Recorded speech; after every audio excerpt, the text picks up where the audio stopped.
So let's get this going. Ladies and gentlemen, I want to welcome you to our Tuesday Talks. This is the third in a series of discussions on inclusion, diversity, and equity in the public relations field. We've had some excellent presentations already from Gail and Charlene about anti-racism and Black representation matters within the field.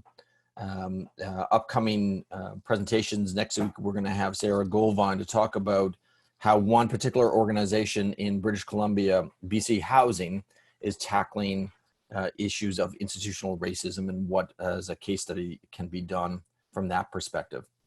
Today, a little bit different because we have a U.S. perspective on this very important issue. And Chuck is somebody that I introduced at the end of our last session, but somebody that I've known for well over 6 years. He was a student of mine when I was teaching in the Syracuse Communications Management program, and he was in the class of 2014.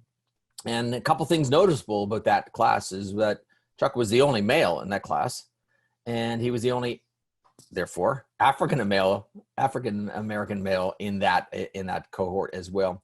And Chuck and I, as we were talking about doing research in that introductory class about what kind of things he could look at, and of course anything. I mean, that was the great thing about research. We can look at anything.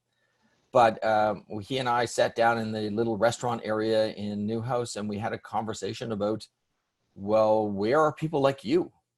Where are men in this profession, and where are Black men in this profession? And that was a start of a academic journey that I'm sure he didn't think would lead to his capstone presentation in 2017 at Newhouse. And then Chuck has now gone on to do leadership studies, looking at the same issue about representation, Black representation in C-suite at North Carolina A&T State University in Greensboro.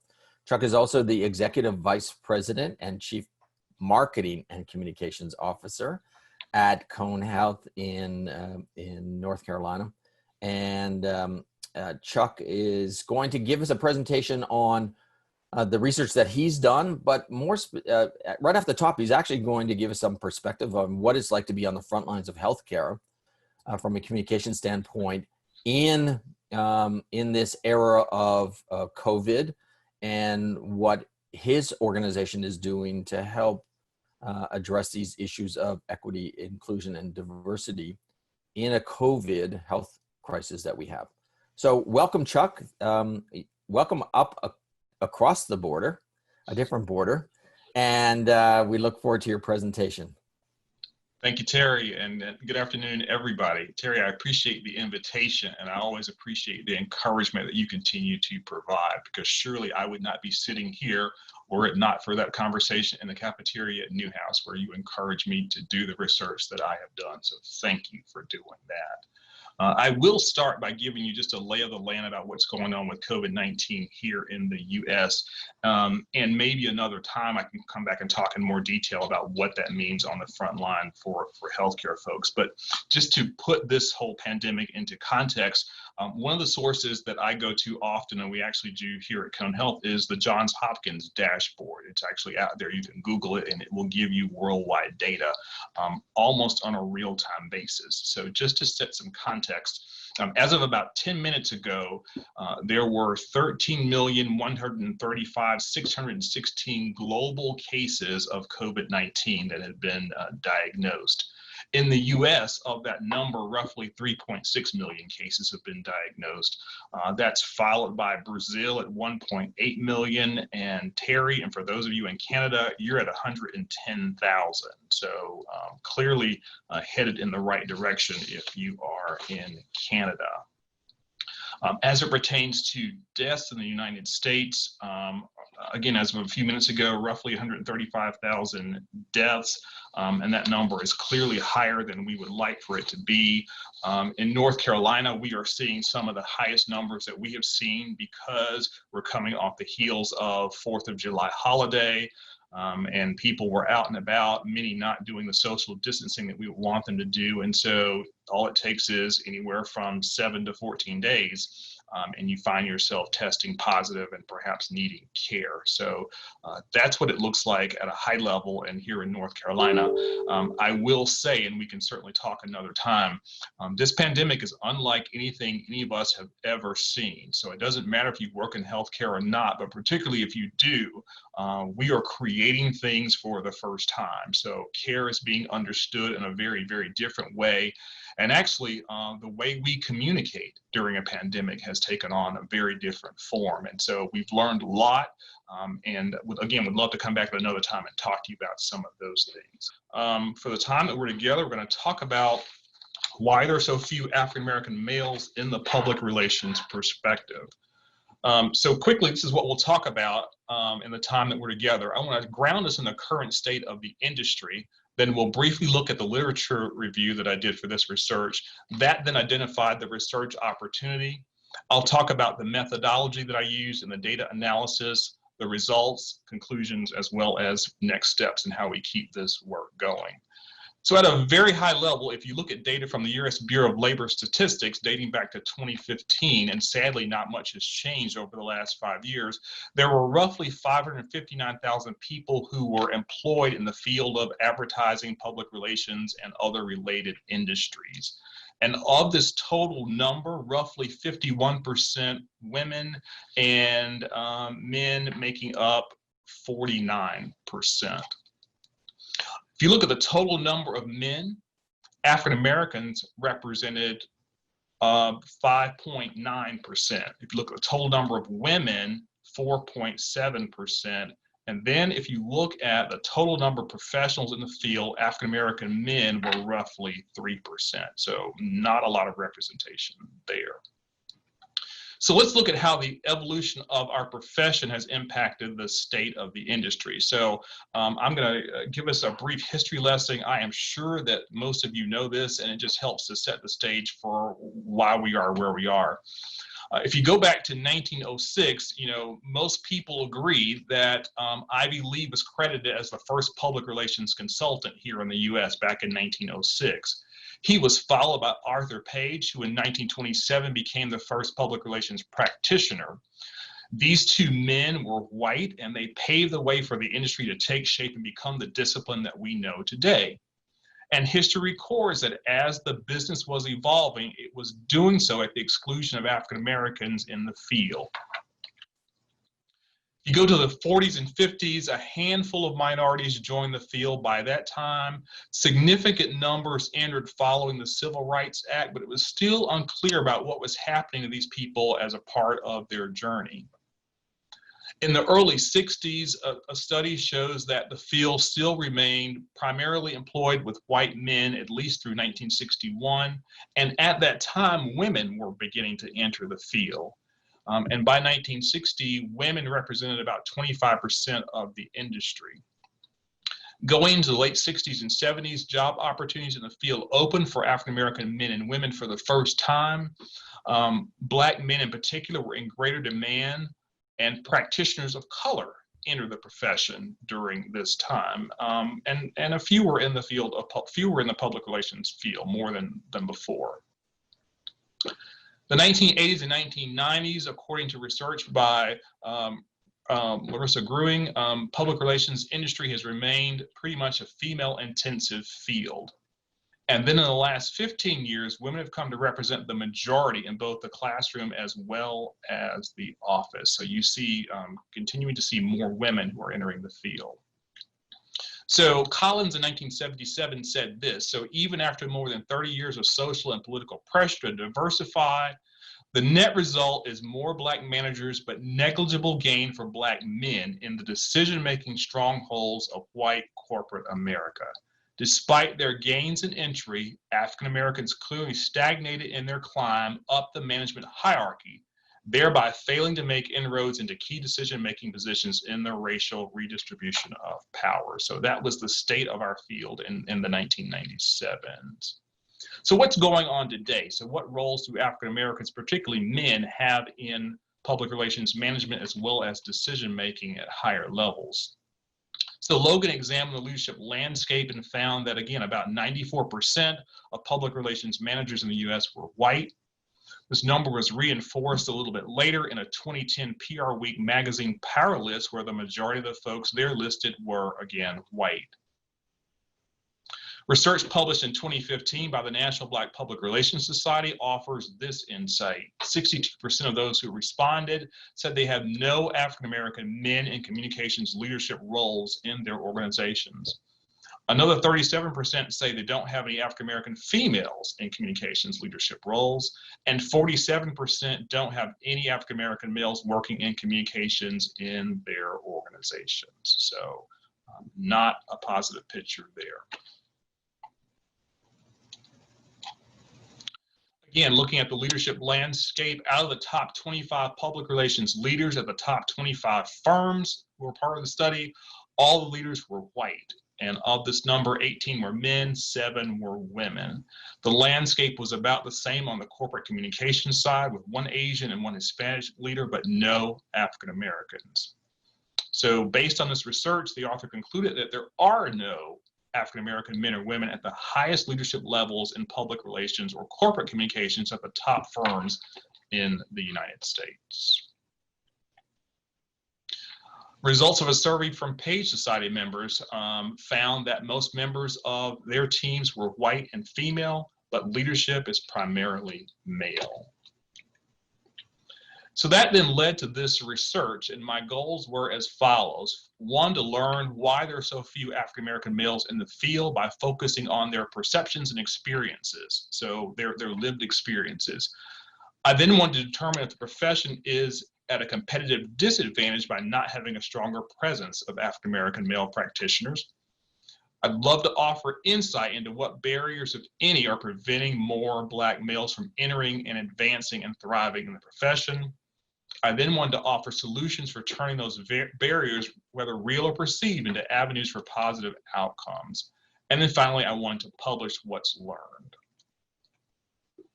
I use qualitative research methodology to talk about the lived experiences of the research participants. I conducted in-depth phone interviews with 32 Black men across the U.S. working in various areas of public relations, communications, marketing communications, and other related disciplines.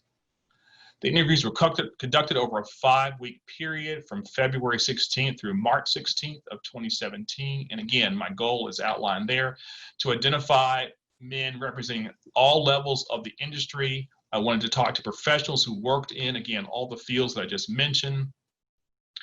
I identified folks who were at least 21 years old, and I was interested in people from entry level all the way up to senior executives. Each one was asked 22 questions about his educational and professional background along with experiences, and all the information was then analyzed to come up with the findings I'm going to share. A little more on the demographics. The folks that I talked to were in the age ranges of 31 to 65, with the average age being 47 years old. They worked an average of 20 years in the field, ranging from a low of 2 years to a high of 36. Each person had at least a bachelor's degree. 18 of those were in public relations, journalism, mass communications, or related field. Of the total I talked to, well over half, well, half had an advanced degree, including 15 with a master's and 1 with a JD. So again, more information here, the states and the areas where these men resided. Interestingly enough, 6 of the 32 had experience serving as a public information officer in the military, and their stories were quite interesting as well.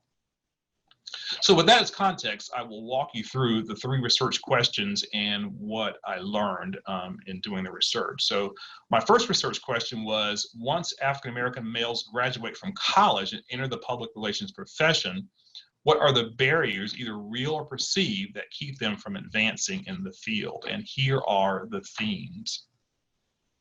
Lack of knowledge and understanding among African American male high school and college students about what the profession is. So there were lots of folks who said, I just didn't know. I had no exposure to that as I was coming along. Being an African American male in a Caucasian female dominated profession that still has strong Caucasian male influence, and we'll talk about that a little bit later. Not having a lot of other African American male colleagues for support and friendship was also listed as a barrier. Having no role models or mentors successfully working in the field whom the African American males could learn from, not having leaders who could help advance their own careers, and feeling that their presence as a confident African American male was intimidating to other people. Here's some of what was shared in the research. In the space of lack of knowledge about the profession, one person said, I didn't know what PR was until I got into college and got some internships. It's not something that a lot of African Americans looking for careers are considering. I knew I wanted to write, but there wasn't a lot of exposure to what PR was as an industry, unlike law or business. If I'd been exposed to PR earlier, maybe I would have done PR earlier. In the space of the importance of mentors, one person said, finding good mentors doesn't just mean African Americans. It means really good mentors who take an interest in our personal and professional development. If the person you're working for is interested in your professional and personal growth, if they want to see you be successful, then they're going to invest in you, your family, and push you forward. In the space of understanding cultural differences, one person said this, I had to understand that the culture I was coming into was primarily white women whose experiences have been different from my own. I had to figure out how to play in that space, how to think like they think. I had to try to balance how aggressive I wanted to be and how I wanted to interact with people who were unfamiliar or not really used to being around someone like myself. In the space of the influence of Caucasian males, one person shared this. Senior management grows up in a world that's dominated by white males. There's a hierarchy that they're used to. That's what's comfortable for them. That's what keeps them on top. They're uncomfortable with anything that looks to change that paradigm. Having an integrated workplace is something they're maybe not comfortable with. Yet another thought on the influence of Caucasian males. When the white guy in the public relations retires, he's going to hire another white male to replace him. Who's going to hire the black kid? In the space of understanding the impact of race and gender, one person said, people think just when you walk through the door that you're intimidating. You have to take a part of yourself and place it in a corner to fit the mold. The worst thing you can do is be seen as threatening. You have to go along to get along. By putting that piece of you in the corner, you're able to survive and fit in. You may have some anger about that, but you learn to manage it.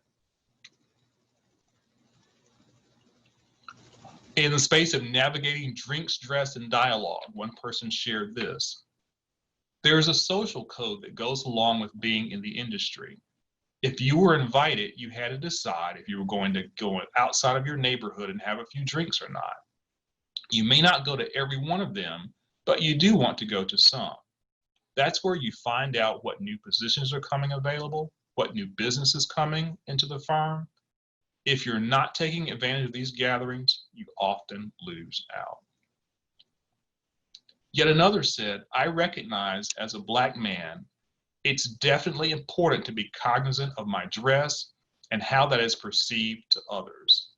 If I walk into a meeting suited up and everyone else has on an open shirt and khakis, that can be misinterpreted as you're trying to exert some kind of power. You can't come in looking sloppy, but you want to make sure you're taken seriously. Another person shared this. You almost have to be bilingual. When I go home with my boys or my frat brothers, we speak in a different tone, a different rhythm. When you're here Monday through Friday, you have to speak the language of business. That includes mastering the English language and being able to express yourself not only verbally, but in written form. In the category of higher performance standards, someone shared this. My parents always told me that we as African Americans had to always be twice as good as our counterparts. You always feel like you're at a starting line further back than others. And this, Granddaddy once told me something. You can't be ordinary. You've got to be extraordinary. You've got to work harder, be smarter, and have an extra idea in your pocket. Second overarching research question was, what responsibility, if any, do key decision makers at an organization have in ensuring that more African American males have an opportunity to advance in the field? Here's an overview of the findings. So the folks in this study believe that an organization's hiring leaders, including HR and direct line supervisors, regardless of their own levels, have to be intentional about identifying people of color to be a part of the slate for all open positions, and that includes public relations. The majority of the folks that I interviewed believe the CEO or the most senior leader sets the tone for the organization's culture. They believe if an organization is to have a culture that supports diversity and inclusion, it will be because the CEO has articulated it as a priority and is leading by example to ensure that his or her most senior team reflects that diversity. Professionals also want to work for an organization that values their strategic contributions and is willing to invest in their career and growth development. They also agree it's important for them, for the most senior decision makers, to openly acknowledge the value that they are bringing to the profession. These professionals want to work in a field that's perceived by most senior decision makers as adding strategic value in support of the organization's purpose. One of the folks said, "Who wants to go into a dead-end job or a job that's not valued?" So here's some of the additional thoughts regarding this research question. As it pertains to the role of the CEO and other senior decision makers, one person said, "Leadership is top-down. You drive the culture of your organization through your actions and your inactions. You control and influence who is brought in. If you pass the buck on these decisions and say that HR or that's the hiring team or and act as though these functions don't report to you, that's a way of passing the buck. It's a disservice and it's disingenuous." Another person shared this: "I don't know if the senior decision maker even considers it a concern worth considering. I don't think there's anything that triggers senior officers to say, we've got a problem." Last research question: what impact, if any, does a lack of African American males in the profession have upon the profession? The majority of the folks that I spoke to believe that the lack of Black males working in the field does indeed negatively impact the profession. And their thoughts are, one of the primary ways that the profession is impacted is when the organizations don't have the ability to tap into the unique perspectives and points of view that people of color, Black males, will bring to a strategic discussion.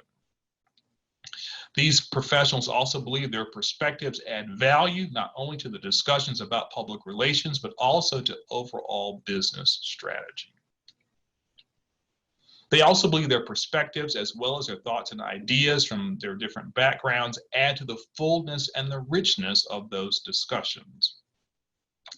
They believe diversity of thought and experiences more often than not will result in an organization and its leaders reaching the best decisions about their customers and the markets that they serve. Here's some thoughts from the folks that I talked to specifically.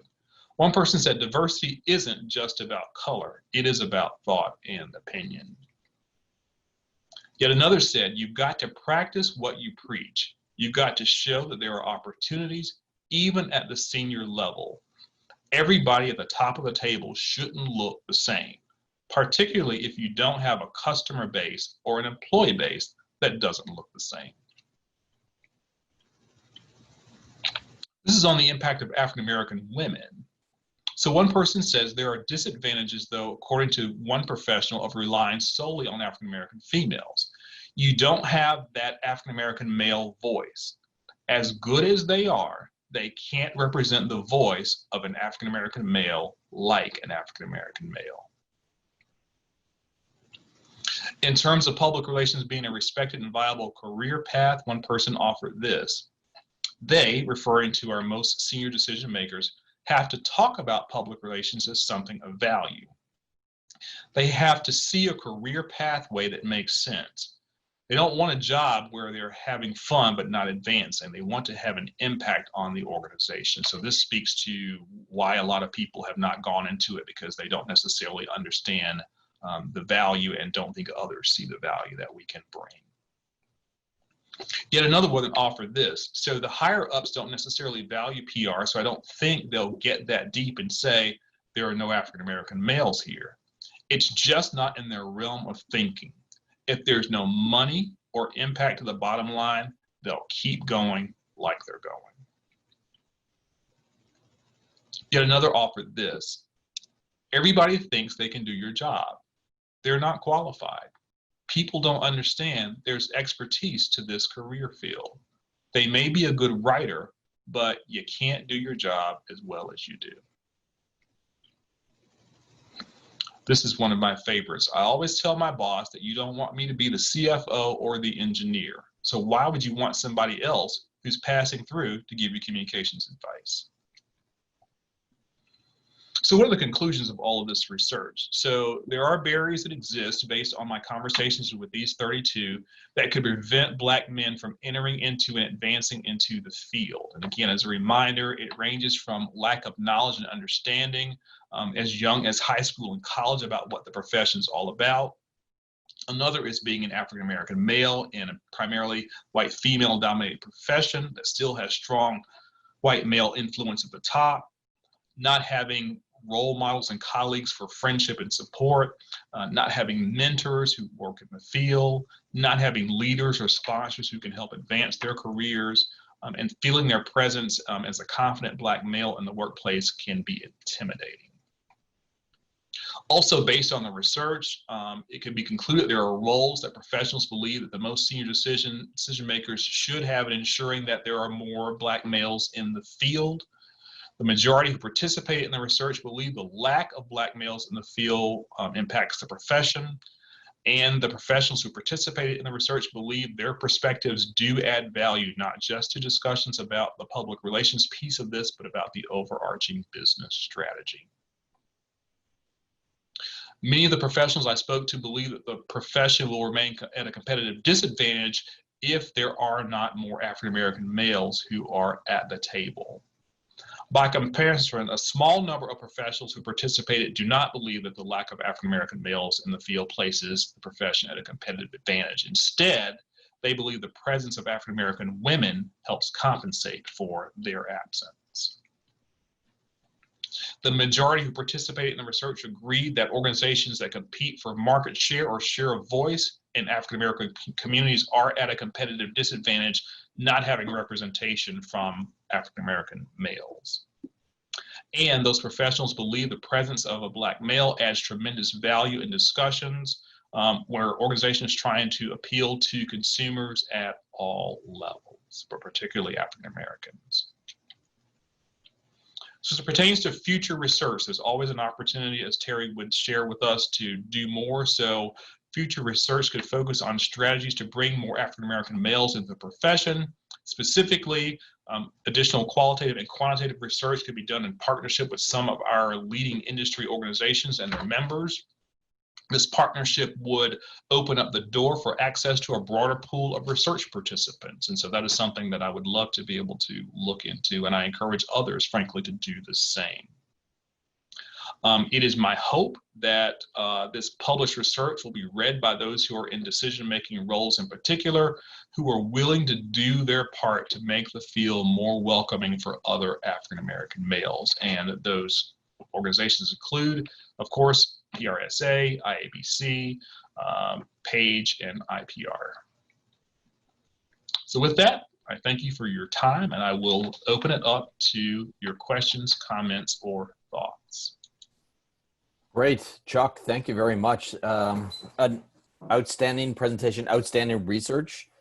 I think it just supports the idea that, a small little conversation can begin the ball rolling of not just in terms of understanding the challenges that we face, but for establishing the evidence to be able to come up with some solutions as well. And we all know this is a very complex issue. This is not just, awareness of public relations is a stream. It's access to education. It's economic ability to be able to pay for this. It's understanding culture, finding the right places. I think those are a lot of important times. So you did this study in 2017, and you've published it. It was just published in the Public Relations Journal, the IPR PRSA Journal. Yes. And you've begun this PhD journey that looks at not just in the public relations field, but in the broader field of leadership. Yes. So tell me, in your mind, what do you think has changed or has not changed in the last 3 years? So I'll tell you what's not changed, and what I'm seeing as I do my research for the dissertation and I look at why there's so few African-American males in C-suite roles. There are themes that are emerging. Lack of mentors, lack of role models, lack of sponsors. So it's very clear that a sponsor is someone who sits in the room when you're not there and will say, Terry Flynn is good at what he does. Chuck Wallington is good at what he does. Pat Ford's good at what he does, and we need to give him this opportunity, right? So someone who will speak on your behalf. It is clear based on my research that even among those African-American men who've made it to C-suite roles, there's still a gap, a void, a lack of mentors, coaches, sponsors in that space. So that's a consistent carryover as I broaden the study from the field of public relations. Another thing that I see, and it's interesting, as we're going through here in the U.S., the whole George Floyd and social unrest time, there is on the positive side more awareness of the lack of, right? So lack of African Americans, lack of folks in various and sundry roles. So there is an acute awareness now that I don't know has always been there. And the question will become, so now what happens? Right? It's great to have conversations about what's going on, but what are the tangible actions that people who have the ability to move the needle and make decisions are going to do and are going to make? And so I think that's going to be interesting to see, not just in the field of public relations and communications, but across all disciplines and all areas. So the notion of sponsorship or allyship is a critically important one. And I can't say that it's the field has generally been good at that. I don't think, regardless of Black, white, Hispanic, I never had a real proper mentor, but I also had white privilege that allowed me to get to where I was as well. So that's right. Help us understand how instrumentally, how we can be better allies and mentors if we haven't walked in your shoes, if we truly don't understand what some of the subtle institutional barriers are that impact both Black women and men. I think that the similarities, Gail and I were chatting online about this, the similarities between your work and Shar's work, right? There are fundamental barriers that face Black men and women in this situation. So how do we do that? So one of the first things that you have to be willing to do is you have to be willing to acknowledge that you don't know what you don't know. And the second thing I think you have to do is you have to say, so based on what I don't know, I want to be willing to put myself out there and I want to learn what I don't know, right? So I want to come into a conversation with an open mind and I want to try to understand what's going on in the world of my African-American colleagues. And that requires vulnerability. It requires not being the smartest person in the room on that topic, because you won't be. It requires being uncomfortable. It requires the person you're talking to asking perhaps tough and pointed questions. And it requires you then being willing to say, because I want to learn and because I want to be cause in the matter, I'm going to allow that conversation to occur. So I think it starts there. I tell people all the time, change occurs one conversation at a time. And then as the conversations are happening, Terry, I think there becomes an awareness of, oh, well, in my sphere of influence, here is how I can bring about change, whatever that happens to look like. And then you get to go off and you get to bring about that change, right? It's one thing to become aware of what you can do. It's another altogether to put actions to that and bring about tangible change. I don't speak for all African Americans in the U.S. I'm speaking for Chuck when I say this. I'm tired of the conversations. Folks have been talking about change for years. Tired of it. Conversation's interesting, and what are you gonna do? Those are the conversations I'm having here at Cone Health with my white colleagues.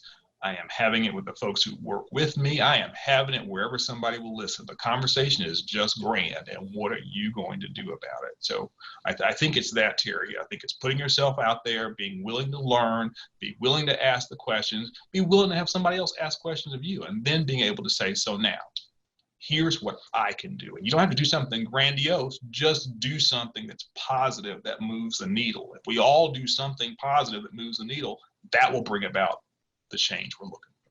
And we can't forget that mentorship is two-way. That's right. Right? It's absolutely two-way. You could probably help me more than I might be able to help you. Could be. Right? Because you're going to change a perspective and you're going to open a mind where I might be able to open a door. Yes. Right. And I think opening minds are more powerful than opening doors. For sure. And if my colleagues on didn't hear from last week, the book White Fragility is a very important read. It's a tough read, but I think if you are reading it for the right reasons, that you want to understand how you can be a better human, then I think that's the start. Gail also says, these things, yes, indeed, but there's so many resources. City Line, Tracy Moore has a great series of just about this across all industries as well. You mentioned Lori Grunick's and Jim Grunick's work and the excellent studies, and I always am amazed that one of the things that doesn't get a lot of play from the excellence characteristics, and remember, they didn't invent the excellence characteristics. This is Tom Peters' works of the 1980s that really listed these attributes where we identified symmetrical communication in one. Right. This notion of requisite variety, right? Requisite variety around the C-suite, around the dominant coalition, so that the voices of those stakeholder groups that helped or inhibit the organizations from achieving their goals and objectives needed to be present. Yes. And yet here we are 40 years later, still again, trying to come to grips of like, well, what does this mean? Like, why do we need to have all these different voices? Right. Right. So, that I think is interesting. And again, here in the U.S., based on the social unrest that's been going on, it's been fascinating to me to watch organizations that do not have people of color at the leadership table. They're floundering. They're trying to figure it out. All of a sudden, they're going to somebody who's not at the C-suite level, but maybe one or two levels down. And that person has to become the de facto subject matter expert on all things Black. Well, you know what? That's a problem.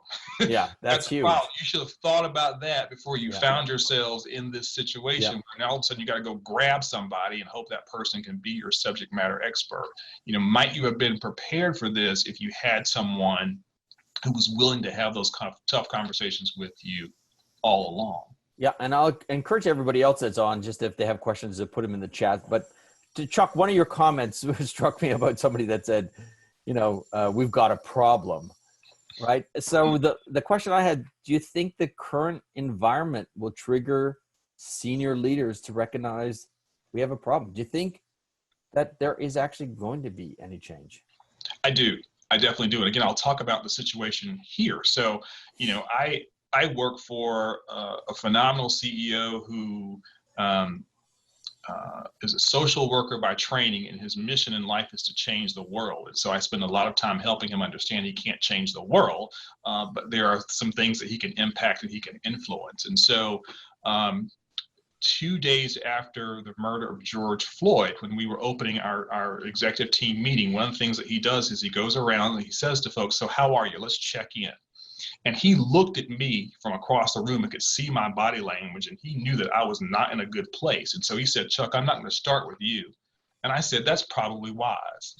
And so we went around to the other 8 people who were in the room, and I was the 9th and last person to speak up. And I said, you all need to know I am not in a good place. And here's why I'm not in a good place. I just watched on TV another senseless murder of another Black man. And that came on the heels of what happened in Central Park, where The woman was accusing the guy who was out bird watching of, somebody she was all of a sudden afraid of. And by the way, there's a young man outside of Atlanta who was murdered while jogging back in February. I said, so I'm not in a good place, and you don't need to think that I am. And I said, because I'm sitting here, I can tell you I'm not in a good place, but you should also assume that many other people of color who work for this organization are also not in a good place. Well, it was that conversation that I had real time that resulted in him taking a stand and saying, for our organization, we are not going to tolerate this type of foolishness that we see around us. And so he wrote a note for employees that pretty much stated, he says, while I can't understand as a privileged white male what's going on, I'm going to do my best to understand what's going on. He went on to say, I encourage everybody else to do the same thing.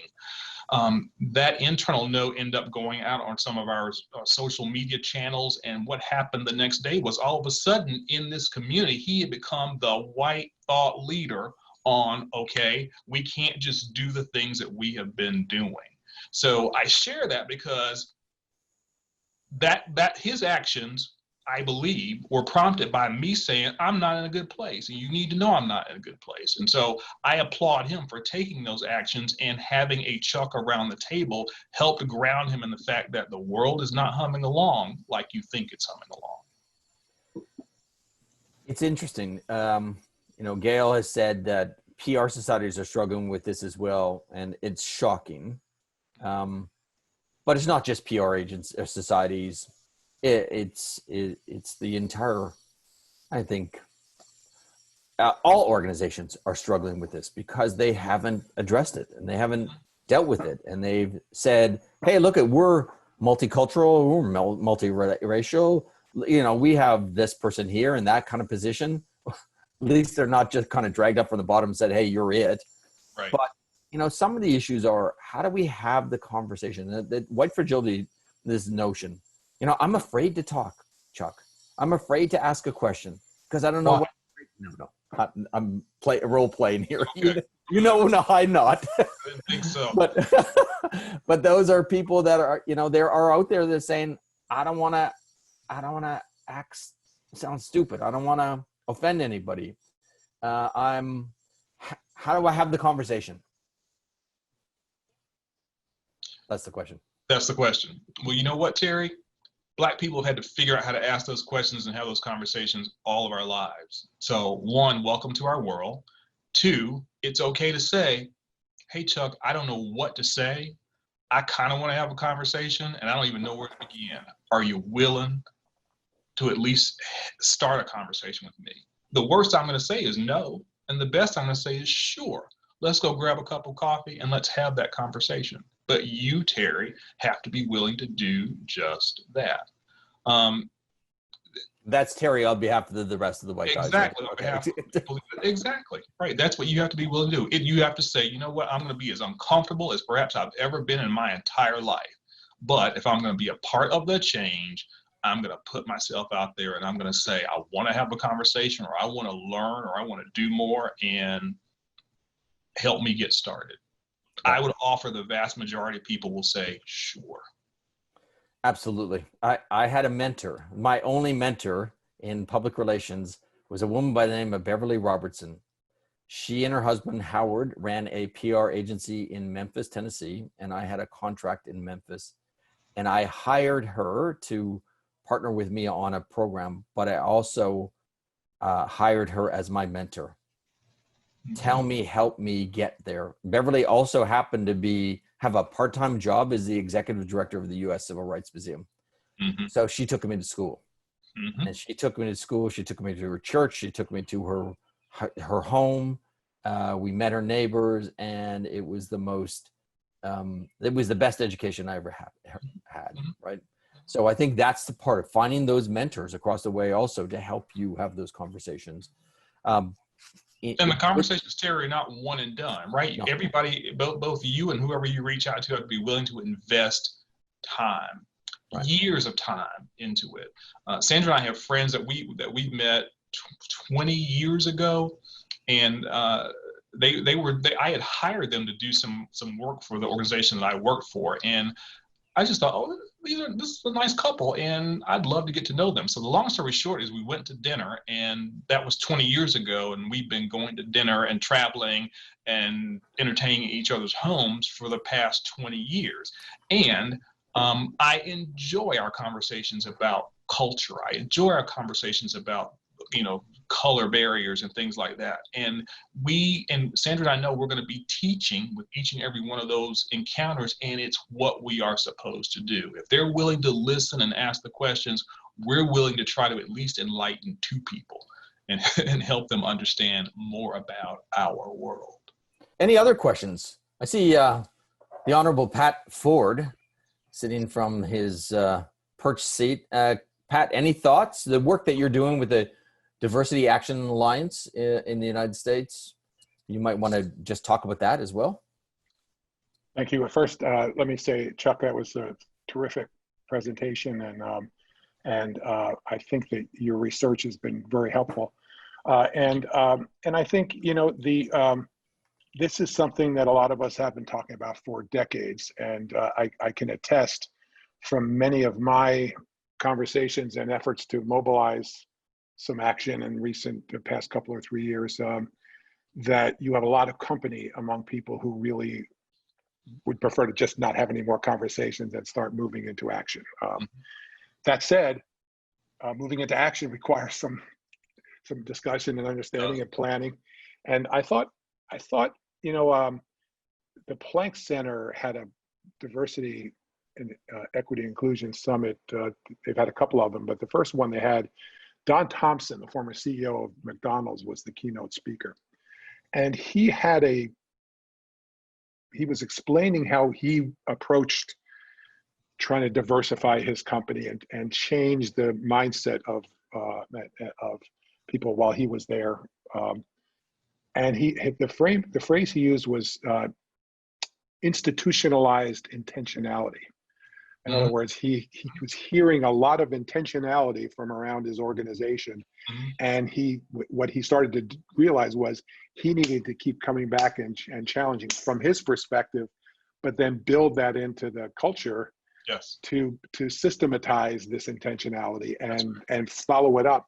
And I think for us in our broader profession, the challenge we have is, as we try to broaden the representation at upper mid-level and upper level positions and the most senior positions, because we have failed to cultivate enough diverse talent within our profession over the years. By definition, we're bringing in people from other fields.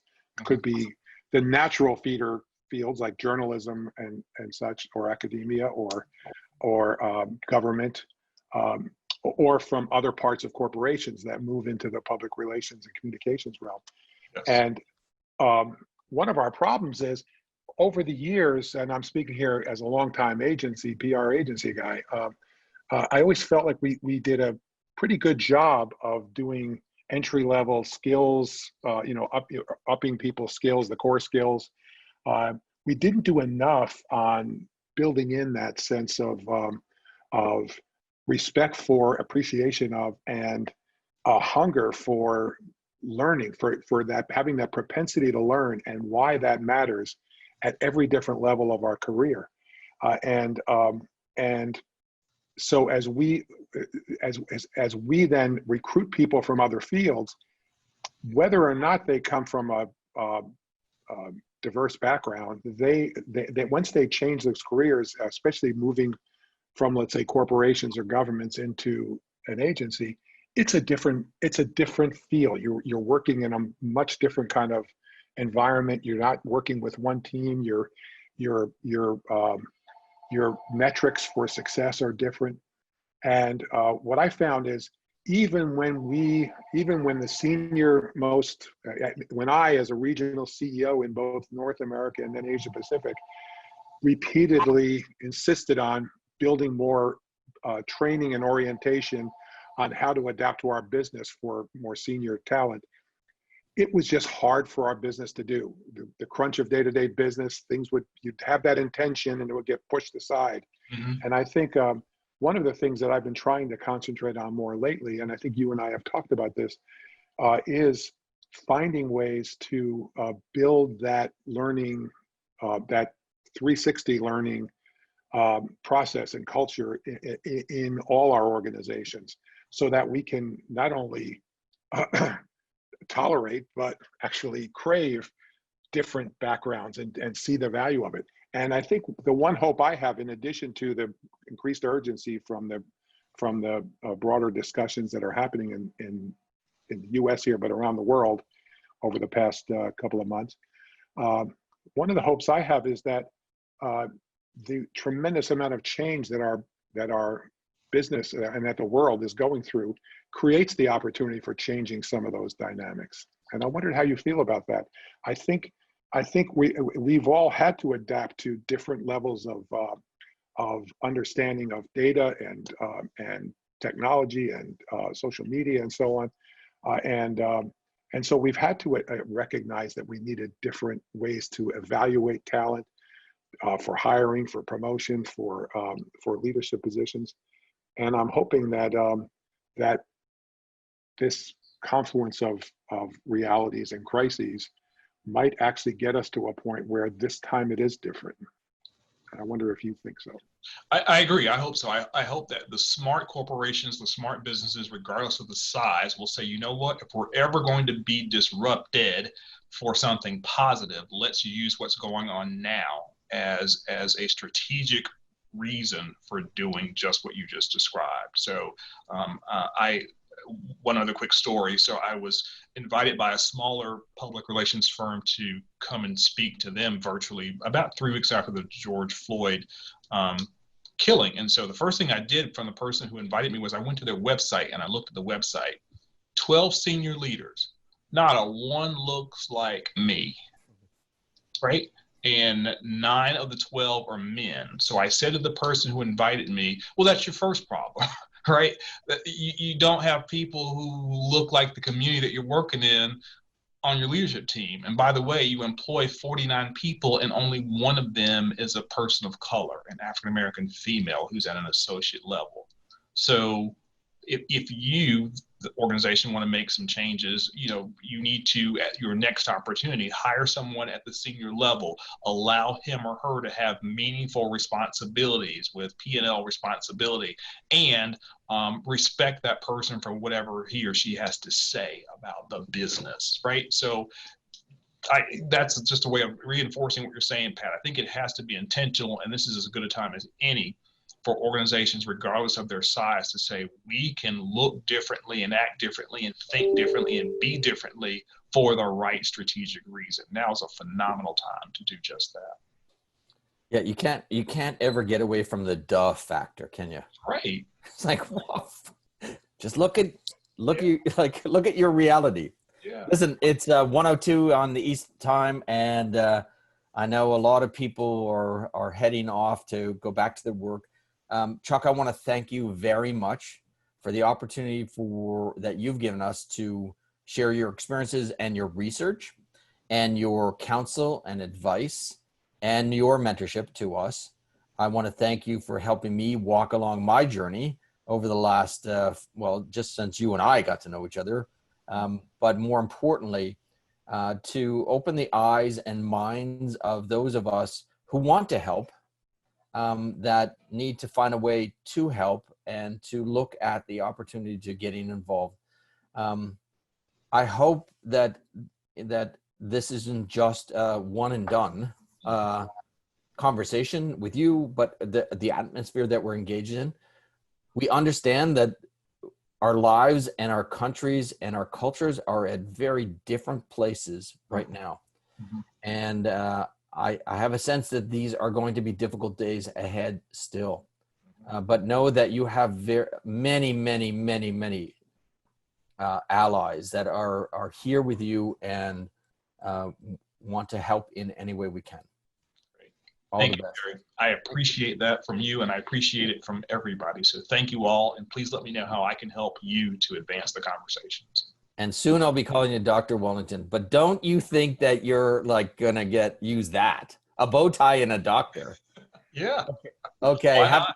Have a great week, everybody. Next week we have Sarah Goldvine talking about institutional racism in the Indigenous communities in BC housing. All the best. Have a great week. Great. Bye-bye. Thanks all.